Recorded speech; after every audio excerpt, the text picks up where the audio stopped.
Bom dia, irmãos. Graça e paz. Amém. Todos me ouvem bem?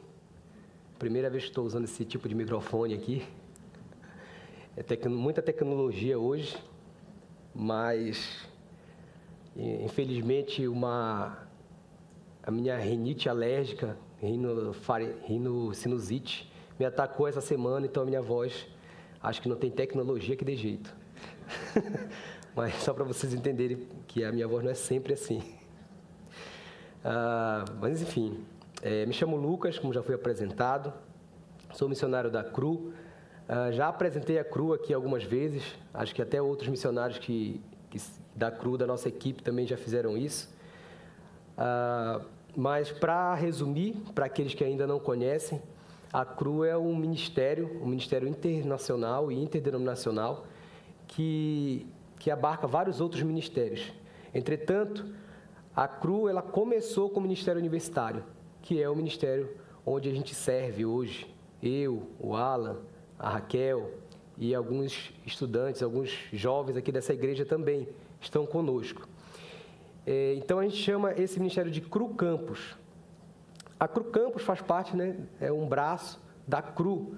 E campus se refere ao campus universitário, se refere ao campus universitário. Existem outros ministérios da CRU que trabalham com outras áreas da sociedade, com atletas, com professores, com diversas áreas, mas nós focamos no campus universitário porque Bill Bright, que foi o fundador da CRU em 1951, recebeu essa visão de Deus e teve a visão de que a partir da universidade a sociedade seria impactada.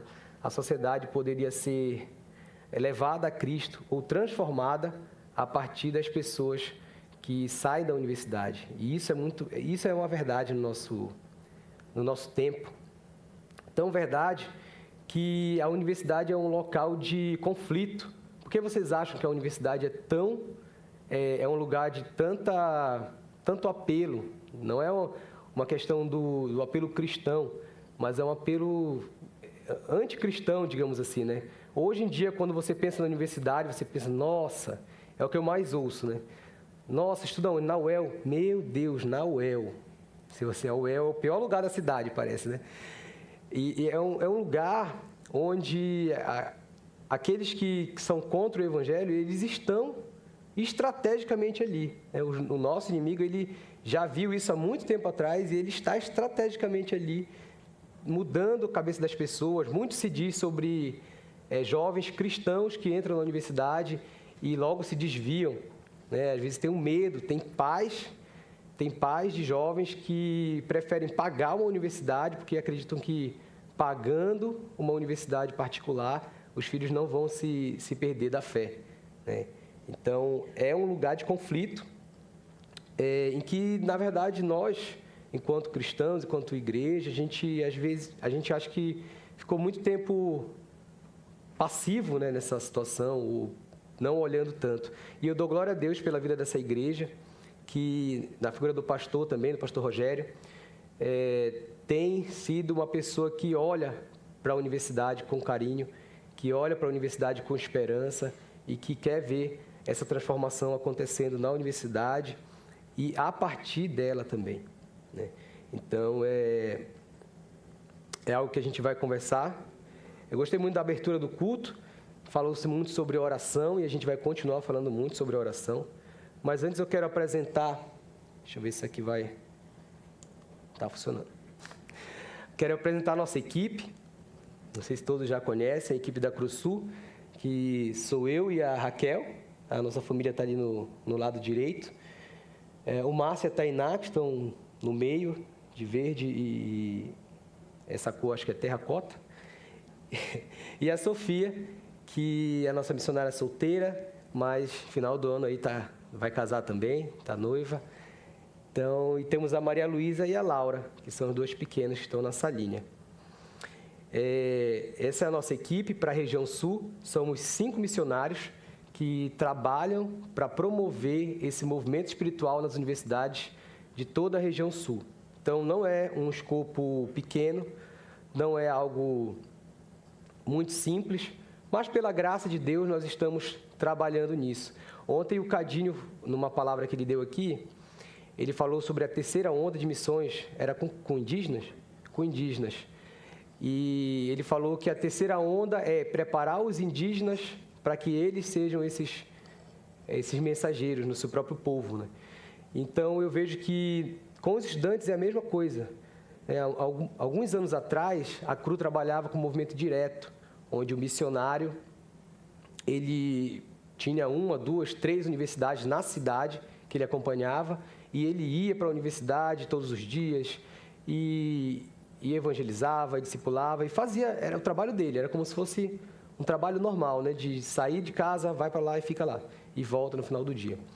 E hoje a gente tem feito de maneira diferente, né, na tentativa também de alcançar todos esses lugares, a gente tem capacitado esses estudantes cristãos que já estão lá dentro da universidade, para que eles sejam esses mensageiros, para que eles sejam essa voz ali dentro da universidade. Até porque, como eu falei, né, a universidade tem sido um lugar de conflito e cada vez mais eles estão restringindo até mesmo o acesso de outras pessoas à universidade. Então, tem alguns campos que a gente não tem acesso. Como, por exemplo, o campus ali em Florianópolis do IF, o Instituto Federal, né? Como eles têm também os jovens do ensino médio, então não é só graduação, então eles alegam como isso e começaram a restringir a entrada de pessoas, mas a gente sabe que foi também algo que foi pensado para tentar coibir as reuniões de oração que aconteciam lá, né? As células que os estudantes estavam fazendo. Então, quanto mais a gente conseguir capacitar aquela pessoa que já está lá, mais a gente vai conseguir ter êxito nesse processo. Eu queria compartilhar com vocês um enfoque que a gente trouxe para a nossa equipe da CRUSul para esse ano, que é parcerias, né? O ano passado, a gente trouxe para a equipe o enfoque era trabalhar mais a questão da... A gente tem uma dificuldade para definir esse nome, mas é tipo ação social, né? Olhar para fora da universidade, olhar para a nossa sociedade, o que a gente pode fazer enquanto CRU, enquanto estudante universitário. E a gente queria começar assim, a engatinhar nessa direção. E isso foi início de 2024, né? E aí, quando a gente começou a pensar nisso, e aí isso era um ponto do nosso planejamento lá. Demos esse ponto para a Tainá, não sei quantos conhecem a Tainá, esteve aqui na última visita, e estava lá. A gente queria, olha, vamos fazer alguma coisa, vamos envolver os estudantes com doação de sangue, uma arrecadação de alimento, alguma coisa, vamos fazer alguma coisa, dar o primeiro passo.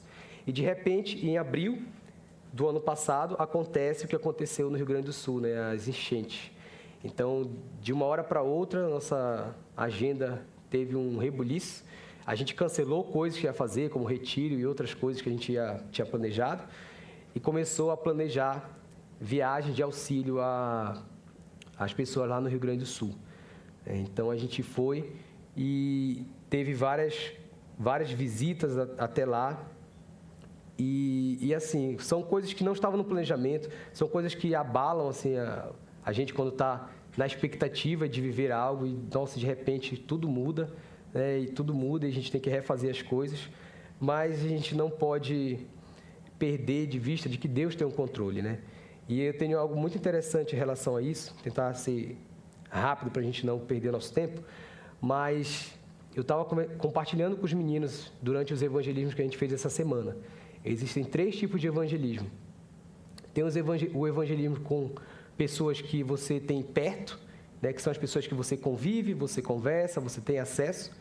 Existe o evangelismo com as pessoas que estão longe, que são as pessoas que, mesmo que não longe geograficamente, né, você não precisa sair do país ou coisa parecida, mas aquelas pessoas que você não conversa, você estão ali na praça, estão no shopping, estão em qualquer outro lugar, e você pode também tomar a iniciativa de iniciar uma conversa com essa pessoa.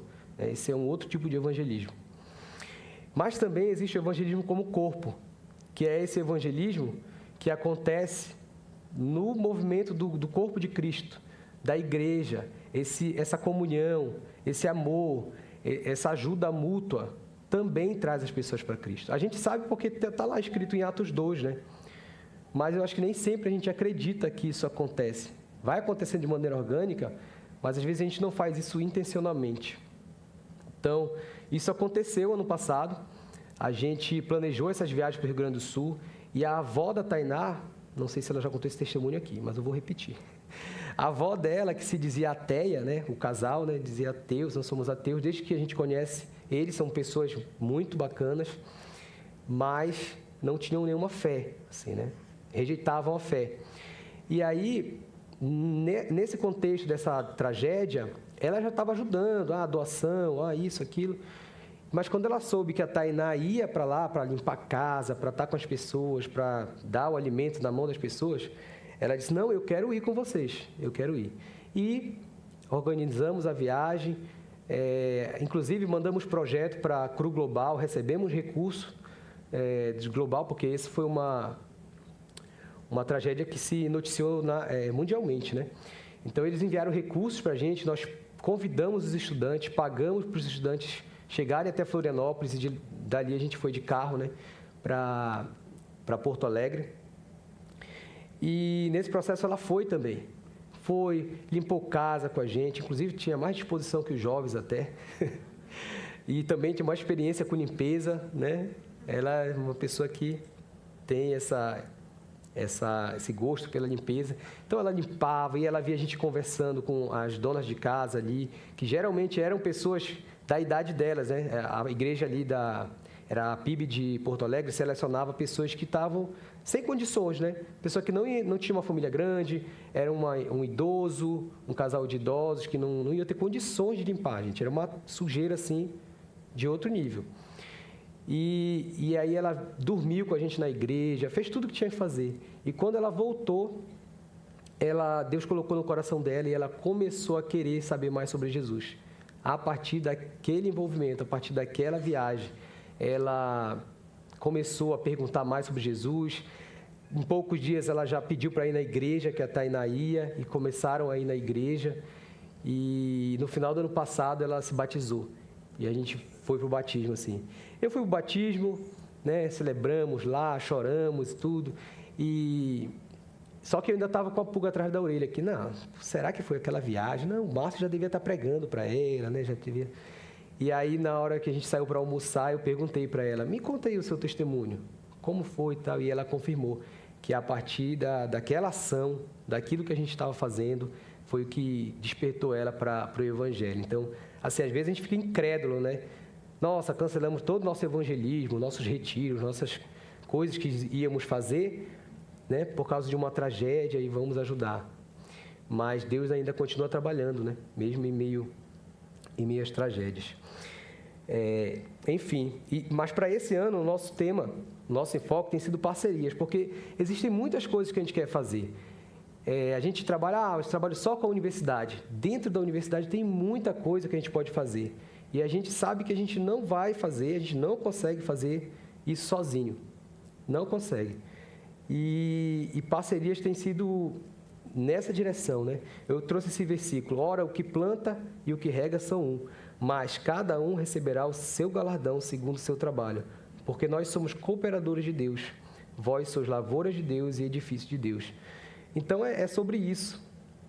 Deus está trabalhando, Ele está fazendo, a obra é dEle, e nós somos apenas cooperadores dessa obra. Então, eu vou compartilhar um pouco do que a equipe, né, a CRU Sul tem feito, ou a CRU no Brasil tem se direcionado. No início desse ano, mais uma quebra de expectativas, porque isso começou no ano passado. A gente não teve os tradicionais projetos missionários de verão no mês de janeiro, né?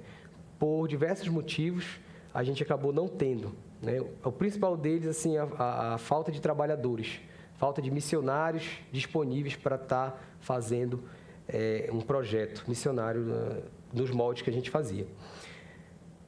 Então, os missionários foram divididos em forças-tarefa. O que é uma força-tarefa?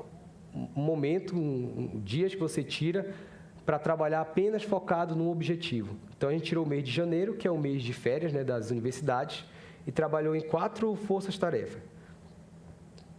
Uma força-tarefa para a Escola de Movimentos, que é uma plataforma digital com esse curso, né, para iniciar movimentos espirituais nas universidades. Eu já divulguei ele um pouco aqui, mas a Escola de Movimento estava precisando de talvez uma atualização, um upgrade, então eles trabalharam nisso.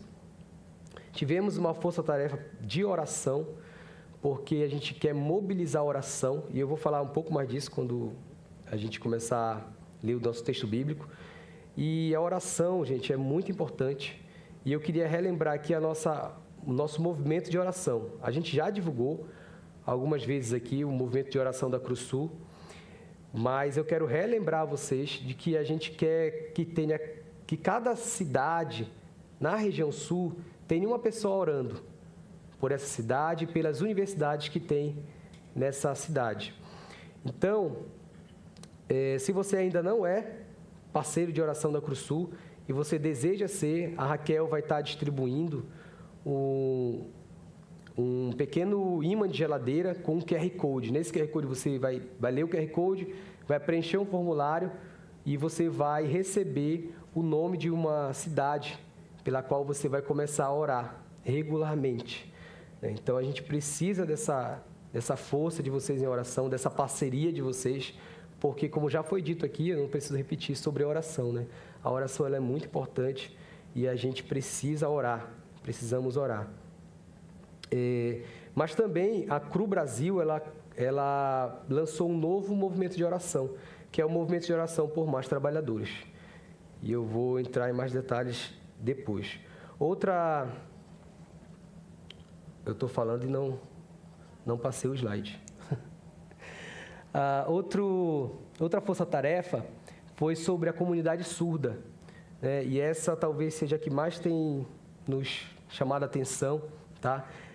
Quem está cuidando, na equipe, quem cuida dessa área da integração social, que eu falei, é a Tainá. E Deus colocou no coração dela esse carinho, esse amor pela comunidade surda, né? Já tinha colocado há algum tempo atrás, que ela já falava sobre isso. Então, ela começou até a aprender Libras. Ela sabe um pouco de Libras para se comunicar, já consegue conversar, ter uma conversa simples com o surdo, né? Mas isso, principalmente lá em Floripa, quando a gente anda, vai almoçar nos locais de convivência ali, a gente encontra muita gente que se comunica através da língua brasileira de sinais, né? Libras. E eles estão ali, eles estão na universidade, e a gente não consegue chegar. Por mais que a Cruz seja esse movimento que sai, que evangeliza, como é que eu vou falar de Jesus em Libras? Eu não sei. Eu consigo só me apresentar, no máximo. Dar bom dia, mas mais do que isso, não. E ela trouxe dados interessantes. Eu acredito que ela tirou essa fonte desses dados lá tem um ministério novo, que é recente, ele começou em 2017, é o Copos. Vocês podem procurar lá na internet, é kophos.org. O Copos, ele começou esse movimento em direção aos surdos. Então, olha esses dados, apenas 1% dos surdos no Brasil são cristãos, são evangélicos. É muito pouco, gente. Se você comparar a porcentagem de pessoas, né, evangélicas no Brasil, sei lá, deve ser 30%, 40%. Se você contar cristãos, 70%. Mas se você conta a comunidade surda, é 1%. É muito pouco e a gente não sabe disso. Outro dado que é, assim, estarrecedor para a gente. A gente tem apenas o Novo Testamento traduzido em Libras. E pelo que eu vi no site, foi esse ministério que começou a tradução do Novo Testamento e eles terminaram há pouco tempo. Começaram em 2017 e terminaram há pouco tempo o Novo Testamento. Então, se você entrar lá no site, tem lá o Novo Testamento, lá os capítulos e as pessoas fazendo os sinais, né? E a gente não tem um Velho Testamento para os surdos, então eles não têm acesso. Então, isso faz sentido agora, né? De que 1% apenas é cristão. porque ninguém consegue pregar, ele sozinho não tem onde ler, né? Ler a Bíblia, não tem acesso ao Evangelho, então não tem como eles... É como diz, né? Como ouvirão se não há quem pregue. Então, se a gente não prega, o dado vai ser esse. Então, a gente tem caminhado em direção a isso. A CRU Brasil fez essas forças-tarefas, organizou vários materiais e a gente tem caminhado. Semana passada, a gente fez um encontro nesse objetivo, né, de fomentar essa parte de Libras dentro da CRU ali em Floripa. Então, a gente teve um encontro com estudantes, com pessoas da igreja, de uma igreja parceira que a gente tem lá, e a gente teve uma representante, né, uma pessoa surda, e 2 intérpretes. Então, a gente está começando a caminhar nessa direção. Se Deus nos abençoar, a gente vai conseguir, né, ter as nossas reuniões da CRU, ali na UFSC, sendo traduzidas por uma intérprete. Então, olha que bênção, né? Fazer essa parceria com essas pessoas que já têm isso no coração. Algumas igrejas têm esses cursos de Libras ali na cidade, e a gente quer fazer essas parcerias para que a gente comece a alcançar essa comunidade ali dentro da UFSC. Então, outra força-tarefa foi para os estrangeiros. Então, a gente sabe que nas nossas universidades públicas, a gente tem dezenas de nacionalidades ali que vêm para o Brasil estudar. Desde a minha época, eu já encontrava... Geralmente são pessoas que vêm... Acho que a maioria é africano, né? Mas tem também na América Latina.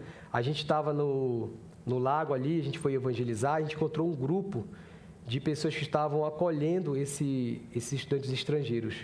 E era uma atividade da UEL, do curso de psicologia.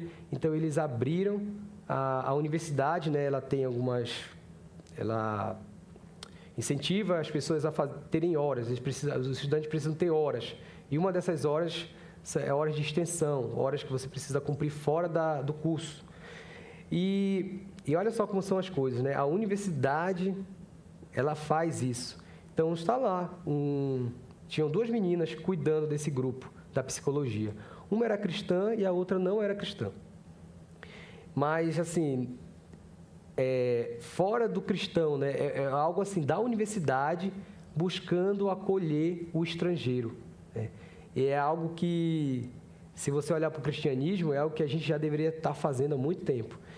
E a gente quer fazer isso melhor, enquanto CRU também, a gente está dando passos nessa direção.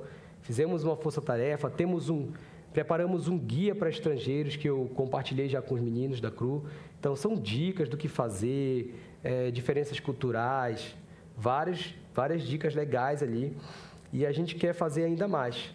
No nosso planejamento da CRU Sul, a gente está planejando fazer uma vivência com esses estrangeiros. Então, a gente está buscando os estrangeiros que são envolvidos com a CRU no Sul. A gente quer levar para Floripa ali no 2º semestre e trabalhar com eles. Não apenas acolher, não apenas dizer, vem cá e tal, nós queremos, né, acolher você, mas também trazer eles para a missão, porque muitos deles já são cristãos. A gente tem alguns já trabalhando com a gente e a gente quer capacitar eles para trabalharem dentro da missão aqui e fazer a mesma coisa que a gente faz com os estudantes universitários, né? Quem sabe eles vão ser as pessoas que vão acolher os outros que vão chegar. Então, orem por nós nesse sentido. São muitas demandas, né? São muitas direções que a gente quer alcançar, mas eu creio que através de parcerias a gente vai conseguir chegar mais longe. E uma outra coisa em relação ao que nós estamos fazendo, que nós queremos fazer, é o nosso congresso. O nosso congresso legado, que vai acontecer agora em Brasília, do dia 19 ao dia 21 de junho, no feriado de Corpus Christi. Então, a gente está mobilizando todos os estudantes para estarem conosco nesses dias lá em Brasília. Brasília, ali a região centro-oeste como um todo, ela é uma região que é difícil, eu não sei por quê, mas para a CRU ela é uma região que sempre foi difícil de estabelecer um movimento ali, de ter movimentos fortes, né? A gente tem até a Gabi, da região, né, Gabi? E veio de lá para... Não de Brasília, mas ali da região. E ela sentiu na pele, quando era estudante lá, a dificuldade de iniciar movimentos espirituais. Então, a gente quer realmente fazer esse congresso lá, para a gente estar orando pela região do Centro-Oeste, para a gente levar os estudantes lá, quem sabe alcançar estudantes ali, passar a visão do que queremos fazer, quem sabe iniciar um movimento espiritual lá, né, em Brasília. Então, a gente quer fazer isso a partir de nós, né? A partir dessa igreja, a partir dos jovens daqui, e a gente precisa abraçar essa visão, né? Os jovens já têm abraçado. Se vocês quiserem saber mais, a gente tem uma lista de quase 10 jovens daqui da igreja e de fora da igreja também que querem ir no congresso. Então, depois a gente pode conversar mais sobre isso. E é isso, gente. Eu acho que é um resumo, dá para falar de tudo, do que a equipe CRUSUL está fazendo e quer fazer, né? Então, orem por esses motivos, orem pelo que a gente tem pensado, pela direção que a gente tem caminhado, para que Deus nos abençoe e a gente consiga fazer tudo isso. E agora eu quero conversar com vocês sobre o nosso tema de hoje, que é 100% enviados. É um tema que, inclusive, dentro da própria CRU, ela não é um tema já tão batido, né? Não é um tema tão recorrente, pelo menos não com esse nome, né? Não com esse nome. Então, o que significa 100% enviados? O que significa isso? No nosso último congresso de estudantes, em 2023, que foi em São Paulo, eu ouvi, né, da preletora que estava falando, algo interessante. Ela falou assim, que quando ela encontrava pessoas que participaram da CRU há anos atrás, ela sempre ouvia coisas boas. Sempre ouvia assim, nossa, você é missionária da CRU? Eu sou, nossa, que legal, olha, estou lembrando aqui do meu tempo de universidade com a CRU, era muito bom. Às vezes as pessoas falam assim, foram os melhores anos da minha vida, e ela falando isso, e a gente, nossa, que legal, né? Poxa.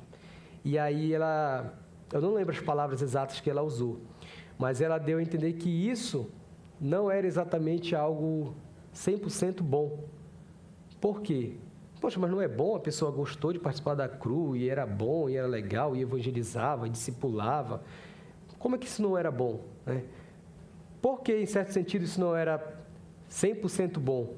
Porque a impressão, e às vezes quando você conversava um pouco mais com a pessoa, você ia perceber que aquilo que ela vivia lá, porque foram os melhores anos da minha vida, e ficava lembrando, e nossa, porque ela fazia isso naquele período, mas quando ela saiu da universidade e foi fazer outras coisas, ela não fez mais. Ela parou esse processo de multiplicação, de evangelizar, de trazer pessoas para Jesus, de discipular. Ela foi para um outro lugar e não conseguiu mais fazer isso. Então, isso acontece muito.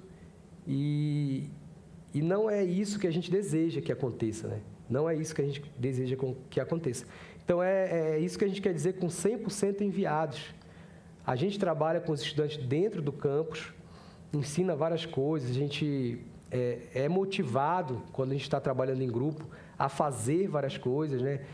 A evangelizar. Nossa, eu fiz tanta coisa quando eu era universitário, fazendo coisas assim, fazer uma programação da CRU. Tem uma programação que é de Páscoa, que é onde está o corpo. Então, a gente faz uma divulgação meio misteriosa, assim, né? E uma das divulgações que a gente fez lá na Federal do Pará foi na entrada, assim, no portão principal, que tem um terminal de ônibus. Então, assim, muita gente passa ali. Toda vez que chega um ônibus, é um monte de gente passando. E aí, eu me deitei, assim, na calçada, como se fosse aqui. Me deitei e fiz, sabe aquela posição de morto, assim? Aquele negócio de morto? Aí, eu me deitei no chão e a Raquel passou a fita do morto, assim. Eu era o molde, né? E ela passou a fita do morto, assim, né? Eu digo, que loucura que eu estava fazendo, né? Deitado ali, o pessoal passando e eu deitado no chão. E a Raquel passando uma fita para dizer que alguém tinha morrido ali. Então, essa era a divulgação, assim, meio maluca. Então, a pessoa passava ali, olhava, então tinha cartazes no campus que a gente espalhava, onde está o corpo, onde está o corpo? E as pessoas, não tinha quem não visse, né? E aí depois tinha no final tinha um evento falando sobre Jesus, sobre o corpo, sobre o Jesus histórico.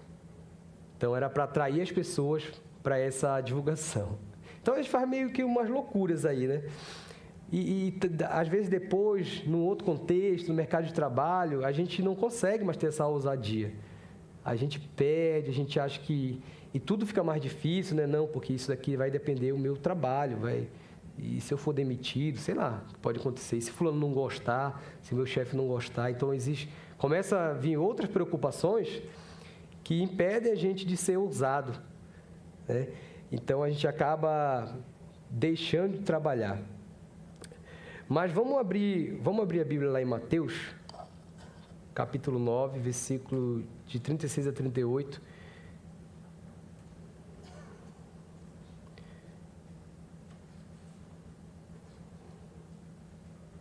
Mateus 9.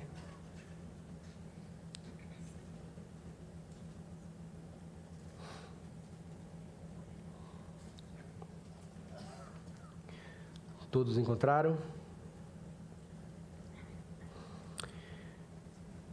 O texto diz assim: E vendo as multidões, teve grande compaixão delas, porque andavam cansadas e desgarradas, como ovelhas que não têm pastor. Então, disse aos seus discípulos: A ceifa é realmente grande, mas poucos os obreiros. Rogai, pois, ao Senhor da ceifa que mande obreiros para a sua colheita. Então, esse vai ser o nosso texto principal. E ele é o texto principal da campanha de oração da Cru Brasil, por mais trabalhadores. Quando Jesus olha e vê as multidões, ele sente compaixão. E aí, a primeira atitude que ele tem é pedir para que os discípulos orassem. Olha como a oração é importante. Ele não foi fazer alguma coisa assim, com as próprias mãos, na hora. Ele pediu para que os discípulos orassem. Então, a gente precisa orar pelas pessoas, né? A gente precisa... Como é que a gente vai ser 100% enviado? Agora eu vou compartilhar um pouco com vocês algumas dicas, assim, né? Como é ser esse 100% enviado na prática. Então, uma pessoa que ela é 100% enviada, ela tem mais compaixão, né? A gente ora por mais compaixão. O texto diz que, ao ver, Jesus teve compaixão daquelas pessoas. Então, como é que a gente pode ser um discípulo 100% enviado?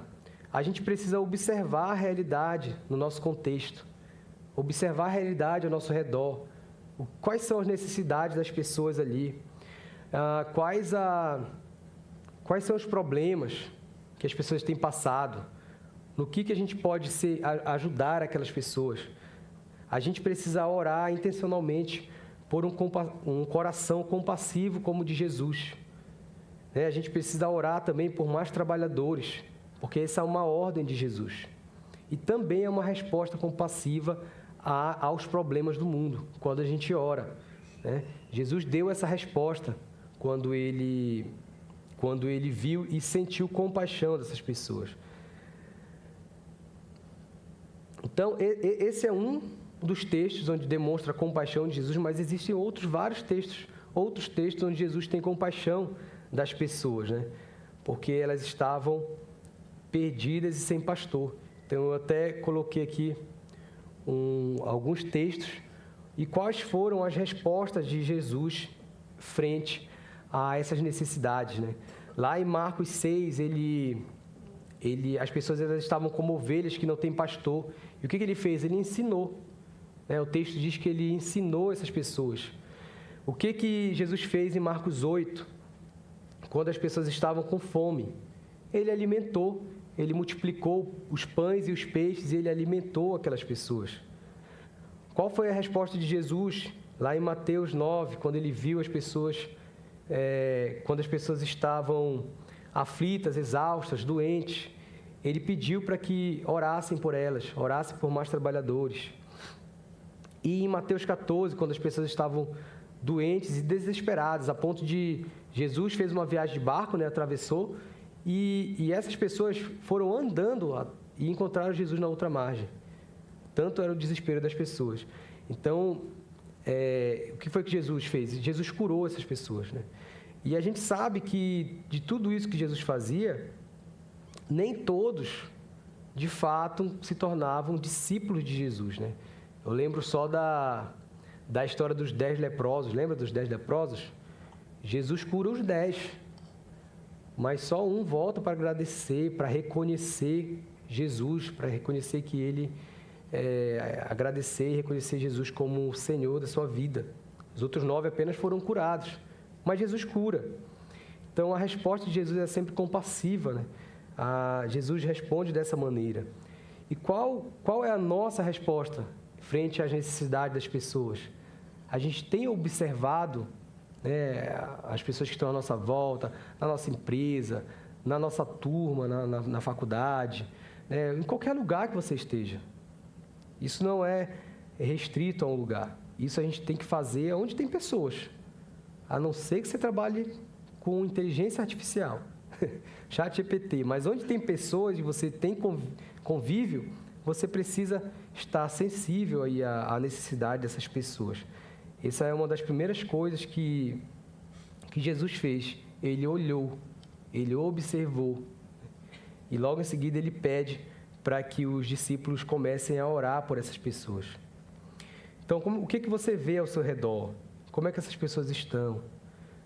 Como você pode responder? Qual resposta você precisa dar, né, para essas situações? E aí, dentro dessa oração, a gente ora por mais trabalhadores, né? E dentro do nosso movimento, agora falando um pouco da situação do movimento em Londrina, é o que a gente tem orado também, por mais trabalhadores, por mais pessoas que se juntem a nós nesse trabalho dentro do campus, para que a gente consiga fazer, para que não fique também pesado, né? Quando uma pessoa faz tudo, fica pesado, né?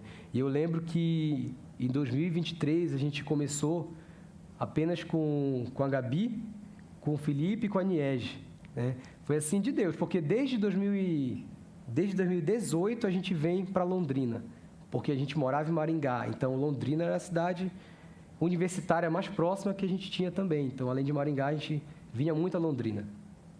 Mas nunca a gente conseguiu estabelecer um movimento que permanecesse aqui, né? Para vocês terem uma ideia, na primeira vez que eu vim aqui ainda era o pastor Marcos, né? Ainda era o pastor Marcos ainda. O pastor Rogério era pastor de jovens. E desde essa época a gente vem aqui.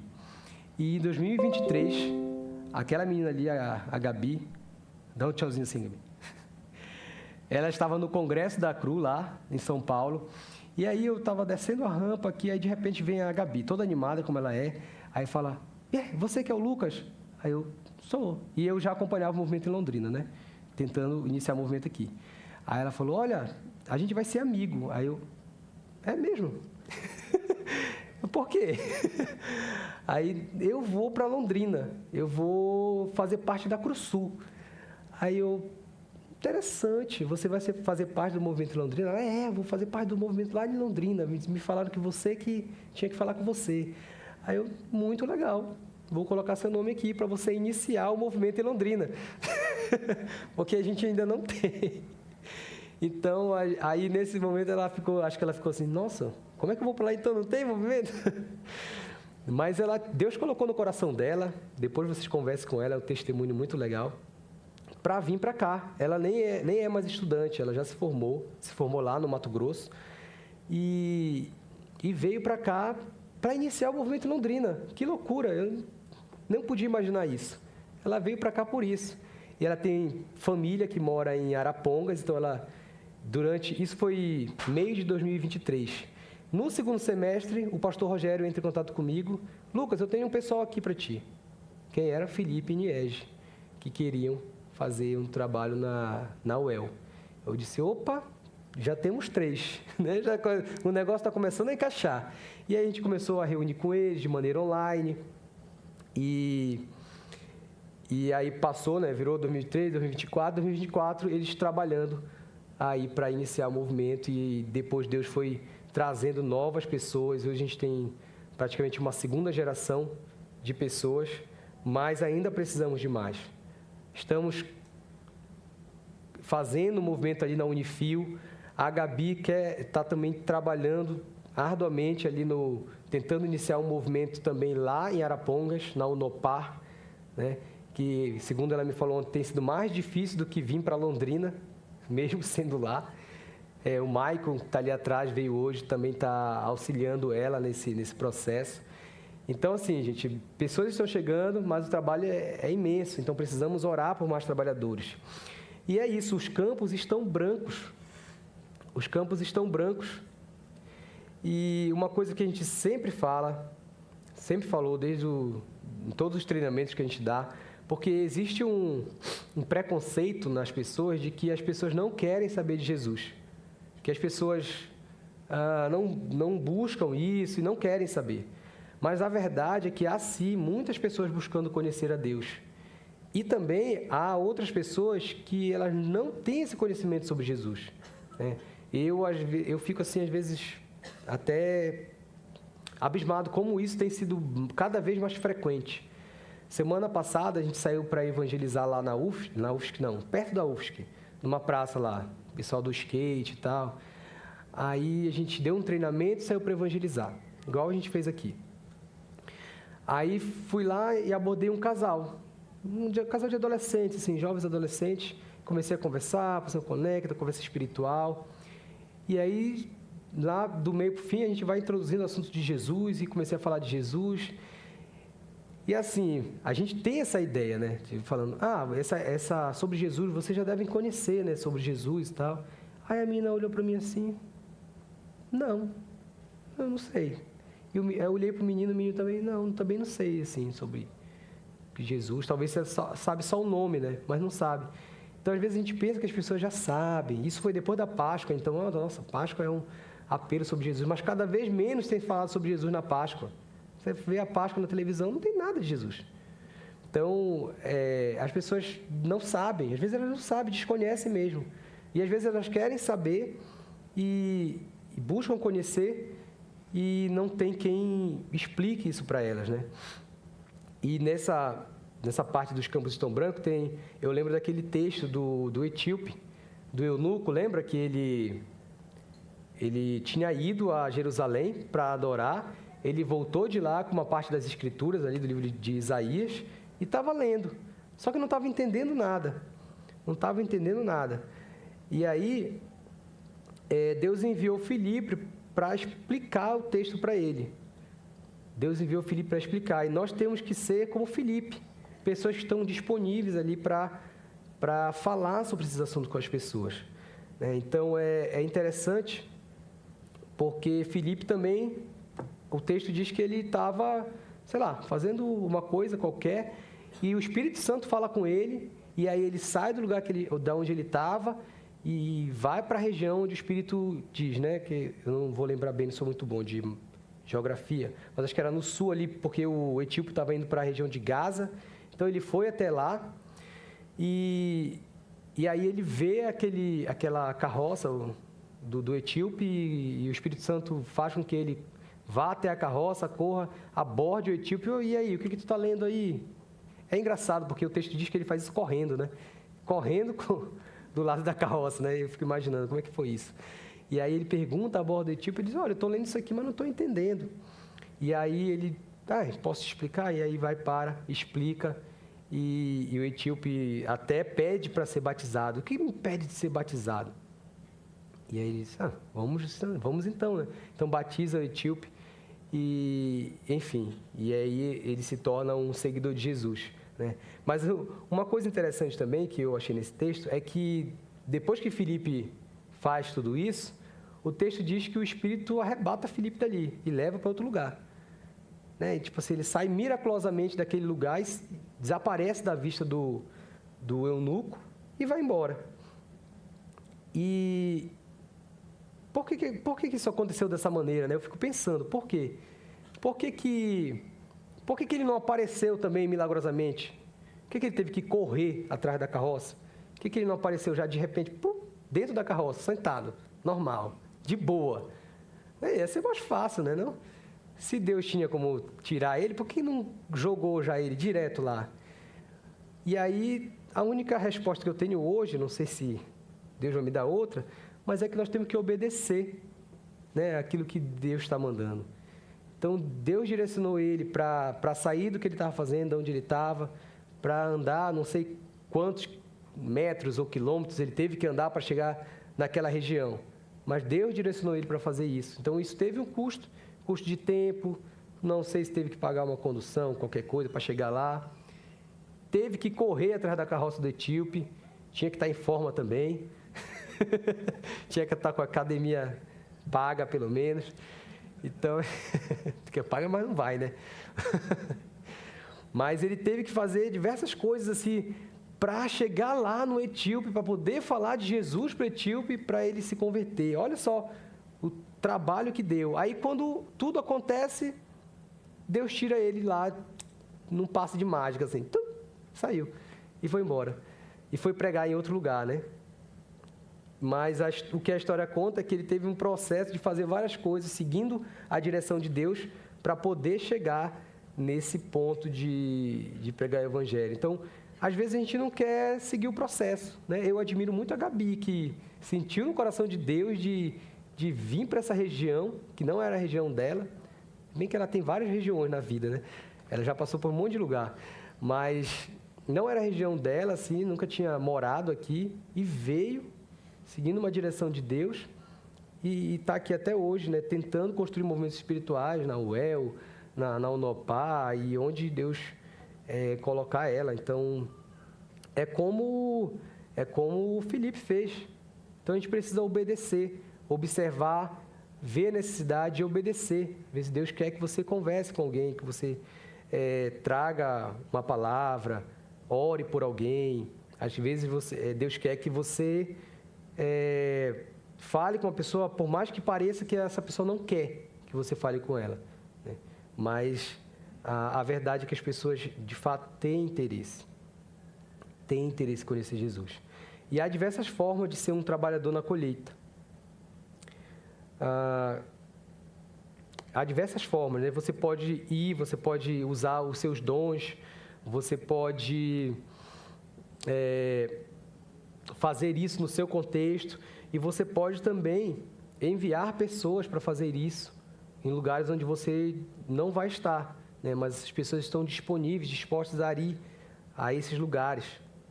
Então, você pode também fazer isso e ser um trabalhador na colheita de todas as maneiras que são necessárias nessa colheita, né? E aí, deixa essa pergunta: como é que você pode ser resposta a essa oração aqui, hoje? E aí, isso que é ser 100% enviado.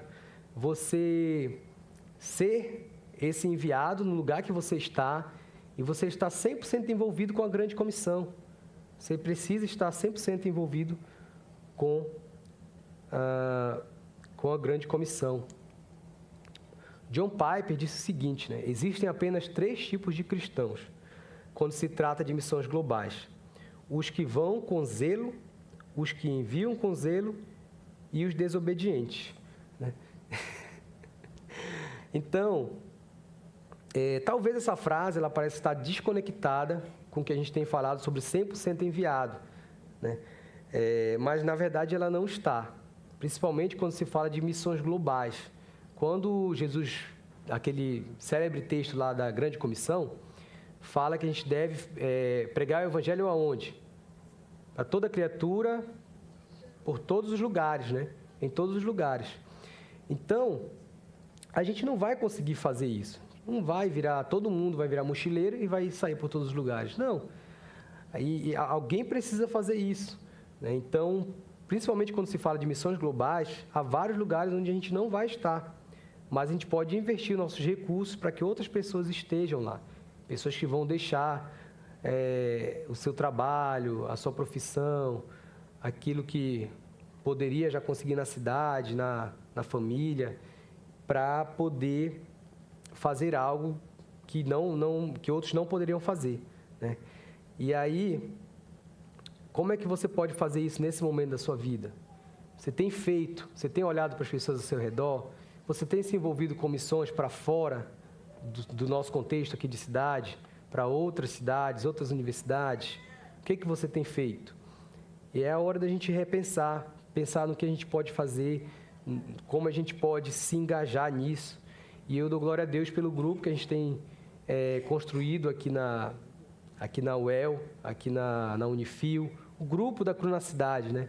Eu oro a Deus para que em breve a gente possa ter um grupo maior e reunir esse grupo para a gente ter esse... Lembra do evangelismo que eu falei no início? A gente fazer esse evangelismo como corpo, para as pessoas na universidade olharem, olha, o pessoal da Cru, vai ter uma programação da Cru, eles vão ajudar alguma coisa, alguma necessidade, vão fazer uma atividade com os estrangeiros e ver a gente caminhando em direção às pessoas e querer fazer parte disso também. E a gente fazer esse evangelismo como corpo dentro da UEL, dentro da Unifil e dentro desses lugares onde a gente está, né? E essa é a minha oração, né, para que aconteça em pouco tempo. Às vezes a gente pensa, nossa, parece que é muito tempo, mas quando eu penso foi 2023, final de 2023, então praticamente de trabalho a gente tem 1 ano e um pouco com essas pessoas. Então Deus tem feito muito. Hoje a gente está com a expectativa de levar 9, 10 pessoas para o congresso em junho, 10 pessoas que vão voltar com a visão solidificada, com uma visão de reino, com uma visão de trabalho mesmo, de doação, né, de vida no trabalho missionário dentro das universidades. Então, são oportunidades que a gente tem, que a gente não pode jogar fora. Então, de 1 ano para cá, levar 10 estudantes, eu estava falando para eles ontem, que eu vou andar no congresso de sorriso assim, de orelha a orelha, né? Vou estar trabalhando lá e sorrindo direto, porque para mim vai ser um milagre, assim, uma coisa extraordinária. E é o que a gente quer ver acontecendo. E para finalizar essa parte de como deve ser um 100% enviado, um 100% enviado, ele também trabalha na multiplicação. A gente quer ver mais multiplicação, né? Por quê? Porque apenas é dessa maneira que a gente vai ver o cumprimento da grande comissão. Um discípulo multiplicador é um seguidor de Jesus engajado na grande comissão e que faz novos discípulos. Então, é isso que nós queremos ver, discípulos que fazem discípulos. E isso é algo que eu trouxe para essa visita ministerial que a gente tem feito aqui, que eu quero ver os estudantes avançando em discipulado. Eu acho que a igreja também, eu tive conversando com o Cadinho, também tem trabalhado nessa direção do discipulado, mas numa direção de capacitar mais pessoas. E acho que o principal é passar essa visão de reino, passar essa visão de urgência, que às vezes as pessoas sempre deixam para depois as questões do reino, né? As questões espirituais.